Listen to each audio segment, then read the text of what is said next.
Hey everyone, it's Anita here from Flower Folk Farm. I hope you're all doing well today. I just all of a sudden realised that Shed Wars is starting to come to an end for us here in the Southern Hemisphere. And there's something I haven't shared with you that I have in my gardening arsenal that I really felt like I needed to share with you before we finish up. And that is, I'm here today in it, and that is my hothouse. And I just sort of thought I'd give you a quick tour of what is going on here at the moment. We are currently in autumn here in Australia, and it's a shifting of the seasons for us. The summer tomatoes and all the summer crops have finished, and we're now heading into more of our winter vegetables. So I've got quite a lot on the go here, and I just sort of thought I'd run you through and talk to you quickly and give you a couple of tips on how I utilize and get the most out of my hothouse, and just perhaps some other ways that you can utilize it too for you to get the best out of your crop. Okay, so this is my hothouse, and as you can see, it's not your average hothouse. It's actually been converted. It was a kids' cubby house. And as you can see here, we've taken the back off it. The frame is all original. So you can see all there is all the original frame. And we've actually pulled off all the palings that were on, like this here. And we've actually covered it with plastic. And I'll show you from the back. I'll try not to trip over in the process. This is it here, and I'll come this side as well.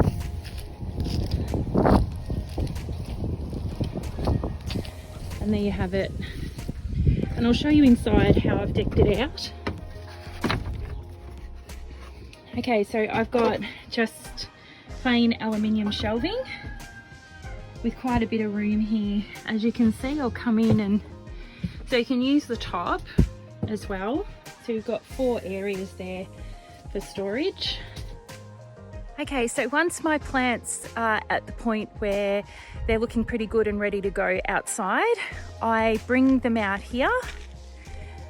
You can see these ones here. I've literally just brought these ones out a couple of days ago. So these are broad beans, and these will be going in my biodynamic paddock, and they're at a point now where they're ready to harden off. So they're ready to get used to the cooler weather outside of the hothouse, and to just harden off and get used to the conditions outside before I plant them into the garden. It's always good to get them used to the environment they're going to be planted in for a week or so, and then plant them out so that they're used to the environment, and then the transplant shock doesn't, knock them around too much.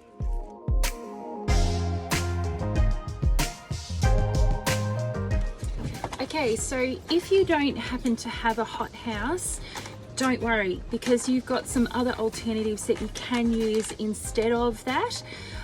Anything basically that is going to increase the temperature so that those seeds that are growing will actually germinate. So they need heat to generate that germination process. So if you can't afford a hothouse, or you don't have access to one, don't worry, there are other options. You can always use a milk carton or a juice container or something like that. Just cut the lid off and then use that over the top of some soil.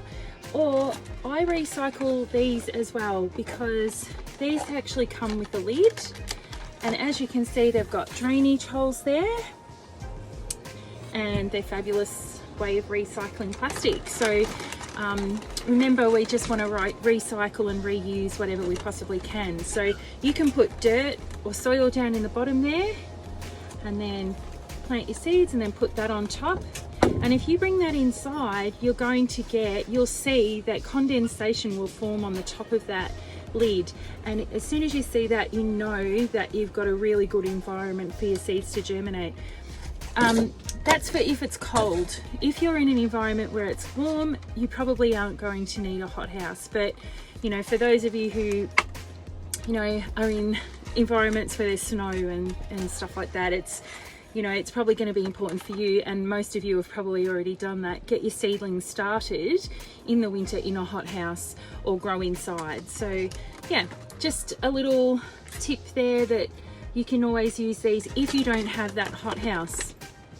Now tomorrow is my final day for Shed Wars, so I'll be uploading my final video tomorrow and my weigh-in, and tomorrow I'm going to do a little bit of a chat with you and a tip on how I use regenerative farming for our gardening and to add to our soil. So I hope that might interest some of you. I'll put it up. It's probably one of the most exciting things I think I've learned as a gardener, and I hope that it encourages you too. Okay, thanks for watching. Bye.